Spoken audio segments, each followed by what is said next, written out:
Hasbunallah wa ni'mal wakil, ni'mal maula wa ni'man nasir. Hasbunallah wa ni'mal wakil, ni'mal maula wa ni'man nasir. Hasbunallah wa ni'mal wakil, ni'mal maula wa ni'man nasir. Hasbunallah wa ni'mal wakil, ni'mal maula wa ni'man nasir. Sallu ala Nabi Muhammad. Allahumma sholli alaihi. Ibu, bapak, dan juga pemirsa Cahayati dimanapun saja Anda berada, kita akan membahas lagi tentang apa yang akan kita bawa pada saat nanti maut menjemput kita.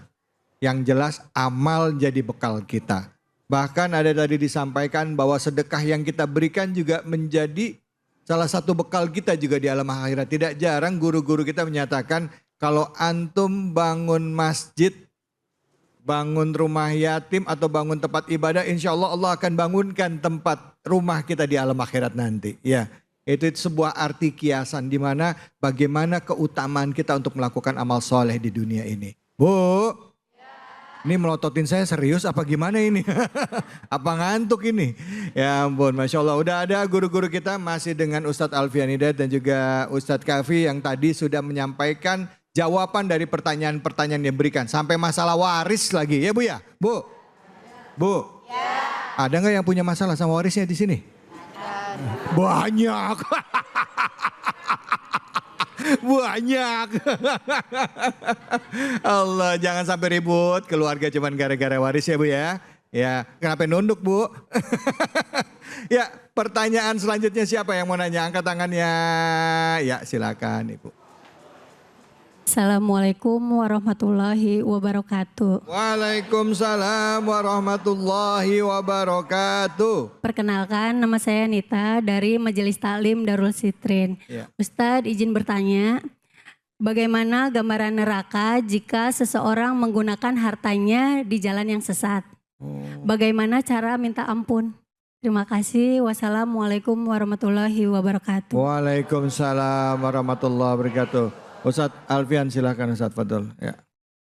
Bicara gambaran neraka, kita sama-sama sudah mengetahui bahwasanya api yang ada di dunia ini, timbang satu tetes dari api yang ada di neraka. Dulu kita belajar itu kan Bu ya. Kita tahu nih, satu tetes aja itu dapat mencakup seluruh dunia. Bagaimana nanti di neraka? Terkadang kita sudah tahu dahsyatnya neraka itu seperti apa, akan tetapi banyak orang yang suka rela masuk ke neraka. Benar?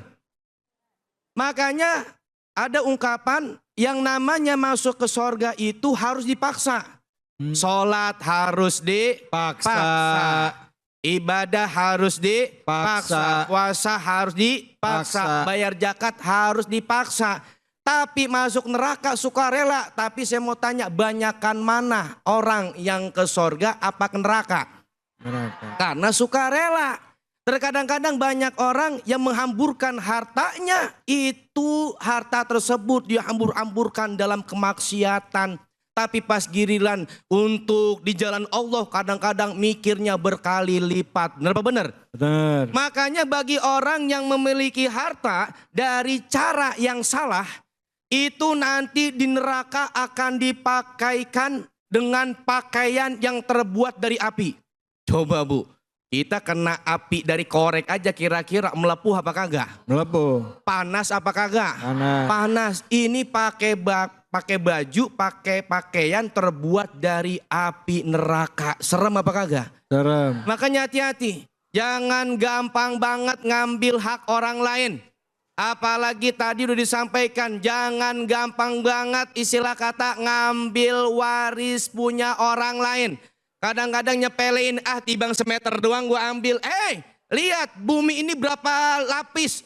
Di atas tibang 1 meter, di atas tibang 1 jengkal, tapi ke bawahnya kan panjang. Jangan gampang soal itu. Orang yang model kayak begitu mengambil hak orang lain, mendapatkan harta dari jalan yang salah, sehingga kalau kata orang tua dulu ngomong duit jin dimakan setan. Duit setan Iya, dimakan kan begitu. jin, duit setan Duit setan makan jin. Iya. Ternyata beli orang dulu. Kena gua. Tuh, masih inget gak orang tua ngomong, duit setan dimakan jin. Jadi duit yang kagak beres pasti larinya yang kagak beres dah.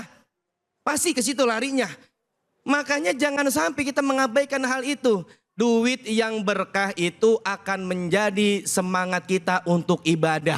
Tapi duit yang kagak berkah justru bikin kita males-malesan untuk ibadah. Makanya koreksi diri kita. Ini kita kenapa sama sholat kok males banget. Sama ibadah males banget. Pertanyaannya kepada diri kita. Duit yang kita dapat, yang kita belanjakan hasilnya dari mana? Dari apa yang kita usahainnya sehingga kok kita jadi malas ibadah? Karena kan udah jelas-jelas yang namanya berkah itu adalah ziyadatul khair was sa'adah, bertambahnya kebaikan dan bertambahnya kebahagiaan.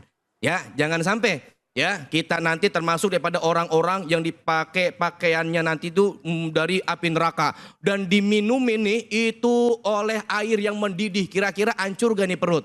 Hancur gak? Hancur. Gara-gara apa? Dia mendapatkan harta dari jalan yang salah dan juga menggunakannya kepada jalan yang salah. Lalu cara taubatnya bagaimana? Ingat, Allah itu Maha Pengasih, Maha Pengampun. Selagi kita sadar atas kesalahan kita mohon ampun kepada Allah, Allah ampunin dosa-dosa kita. Tapi jangan pakai istilah kata tobat sambel. Udah tau pedes dicocol lagi. Iya, ini udah tobat tapi dikerjain lagi. Jangan, kalau tobat benar-benar taubatan nasuha, benar-benar tobat. Kita melaksanakan sholat sunnah taubat, minta ampun kepada Allah, perbaiki ibadah kita kepada Allah Subhanahu Wa Taala, jauhin dari segala-gala yang mendatangkan kemurkaan Allah kepada kita. Paham kira-kira? Paham. Alhamdulillah, Ibu sampai ngedengerinnya sampai khusyuk banget. Pertanyaan saya, ngerti kagak ini? Ngangguk-ngangguk Ustadz ngomong tadi. Ngangguk-ngangguk Ustadz semuanya. Ingatnya sama setan makan jin. Setan makan jin. Ya Allah. Oke, siapa lagi yang mau bertanya? Oke, kita ke medsos dulu deh ya. Kita lihat pertanyaan dari media sosial. Pertanyaannya, Assalamualaikum Ustadz, apakah seorang anak harus membayarkan hutang orang tuanya? Padahal rezekinya juga belum mampu untuk itu. Lalu apa yang akan terjadi dengan sang ayah jika utang belum bisa dibayarkan sebelum ayahnya meninggal kali gitu ya. Ternyata ayahnya meninggal, ternyata utang belum bisa dibayarkan ya. Silakan Ustadz Kafi, fadhol. Baik, bismillahirrahmanirrahim. Tadi ngomongin waris, sekarang ngomongin utang. Iya salam. Ini ngapa pusing banget. Iya baik. Kalau bicara tentang hutang. Hutang itu jatuh kepada diri sendiri dan menjadi tanggung jawab pribadi bagi orang yang berhutang. Maka orang yang berhutang haruslah dirinya sendiri yang membayar hutang. Maka kalau ada orang tua, baik ayah maupun ibu, dia memiliki utang, pada hakikatnya itu orang tua sendiri yang harus bayar hutang. Karena itu tanggung jawabnya. Namun apabila ada seorang anak yang dia prihatin kepada orang tua, ingin berbakti kepada orang tua, nggak tega ngelihat orang tua tiap hari garuk-garuk kepala, tiap hari ngelus-ngelus dada karena mungkin sudah sepuh, sudah tua, tidak ada punya kerjaan, nggak bisa yang namanya ganti hutang, dia prihatin ingin bayar hutangnya, maka hukumnya boleh dan itu juga sebagai tanda anak yang berbakti kepada orang tua. Kenapa? Karena orang yang seperti ini jarang. Biasanya orang itu, Bu, apalagi anak, biasanya utang orang tua sendiri. Tapi biasanya juga utang anak justru terbalik, utang anak, utang orang tua. Betul? Bener nggak? Coba ibu kalau lagi nggak punya duit, paling enak minjem duitnya sama siapa? sama orang tua. Bener nggak? Ya, datang ke orang tua, "Ma, ini anak mau bayaran sekolah, nggak punya beras, makan gimana ini? Minjem dulu dah 2 juta." Ya udah 2 juta dikasih itu mamanya. "Nih Neng, gua boleh ngumpulin dikit-dikit nih, kasih 2 juta." Tuh orang tua. Walaupun apa? Sambil ngomel. Makanya bangun pagi, makanya harus kerja yang serius, yang benar, kan begitu? Tapi dikasih nggak sama orang tua? Dikasih. "Ntar mak, bulan depan saya janji saya ganti." Tiba-tiba bulan depan kemudian emaknya udah nungguin di depan pintu, diketok-ketok, tok tok tok tok tok, "Assalamualaikum." Dibuka pintu, emaknya udah nungguin, "Wah, anak gua mau ganti duit." Ya kan? Dilihat anaknya apa? Bawa kresek hitam. Wah, tuh duit tuh kayaknya tuh. Tiba-tiba apa? Dibawain kopi sama bubur. Ditanyain gak sama orang tua? Tanyain. Ditanyain, "Itu apa Neng?" "Kopi sama bubur." Ya Allah, dikira mah katanya lu mau ganti utang ya. Kan gitu. Akhirnya apa? Ya udah, Mak, bulan depan ada insya Allah rezekinya. Ditunggu lagi bulan depan. Dia bawa 2 kresek. Yang tadi kopi sama bubur, sekarang tambah gorengan. Tapi tetap gak diganti gak? Ternyata apa? Emaknya nungguin, enggak diganti-ganti juga tuh. Akhirnya apa? Ya udah dah, diikhlasin aja. Tuh orang tua mah. Betul gak? Itu sama anak. Makanya kadang-kadang orang ya paling minjem enak itu sama orang tua. Tapi kadang-kadang anak juga nggak tahu diri sama orang tua. Giliran orang tua susah, kagak mau ngurusin. Iya, dia nggak punya duit. Yang lain saudaranya punya duit, bantu misalkan orang tua. Nggak punya harta, jangan dengan harta. Minimal apa? Minimal dengan menghibur orang tua. Datang ke sana, apa yang bisa bantu? Rumahnya kalau kotor, pelin. Cucian kalau di belakang belum dicuci, cuciin. Kan begitu. Itu cara bakti yang terbaik untuk orang tua. Makanya jangan sampai nih kita punya apa? Punya sifat yang namanya perhitungan dengan orang tua. Orang yang punya sifat perhitungan dengan orang tua, Allah akan hitung-hitung juga nanti rezekinya di dunia. Innalillahi wa inna ilaihi. Makanya nih cari rezeki yang halal biar berkah. Karena apa? Coba lihat lagu zaman dulu lagi nih. Siapa ingin ke surga, pintu selalu terbuka. Siapa ingin ke surga, pintu selalu terbuka. Tak mudah dimiliki, hanya seorang diri.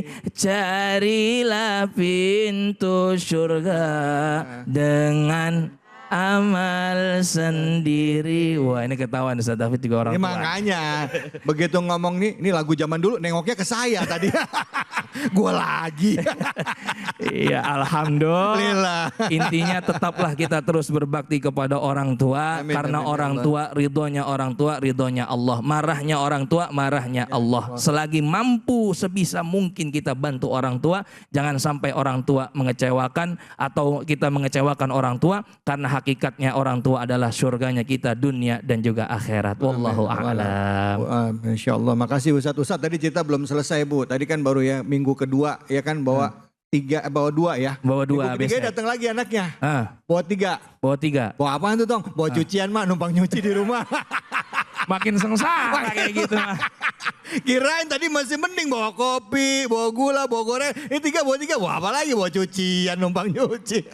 Yang keempat bawa pakaian, diusir sama suami.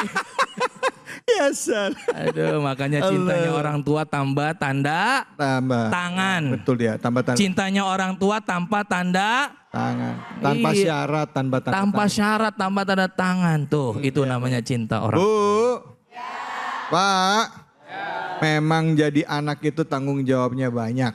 Giliran ada waris orang tua semuanya berebut. Tapi giliran ada utang orang tua semuanya berebut lempar-lemparan. Lu yang bayar bukan gua. Nomor 1. Nomor 1. Bayar. Bayar. Ya, yang jelas kalau kita membagi rezeki kita kepada orang tua kita ya. Walaupun mereka nggak minta, Allah pasti akan berikan pahala berlipat buat kita. Setidaknya doa orang tua itu pasti akan nunggu di langit. Mungkin nggak sekarang tapi nanti dikabulinnya. Gitu ya Kiai ya. Gitu ya Guru ya. Kita ngarap berkah karena saya pernah ingat satu guru saya Kiai Jainuddin MZ almarhum pernah bilang begini. Lo gak usah capek jauh-jauh pergi ke para wali. Dia bilang lo cari orang tua lo masih hidup. Katanya itu keramat hidup. Minta doanya sama orang tua. insya Allah dikabulin semuanya doa kita. Insya Allah. Baik, jangan kemana-mana, kita akan lanjut lagi. Bahasan kita bukan mengenai orang tua, tapi melakukan kebaikan sebagai bekal kita di alam akhirat. Hanya di sini, di Cahaya Hati Indonesia.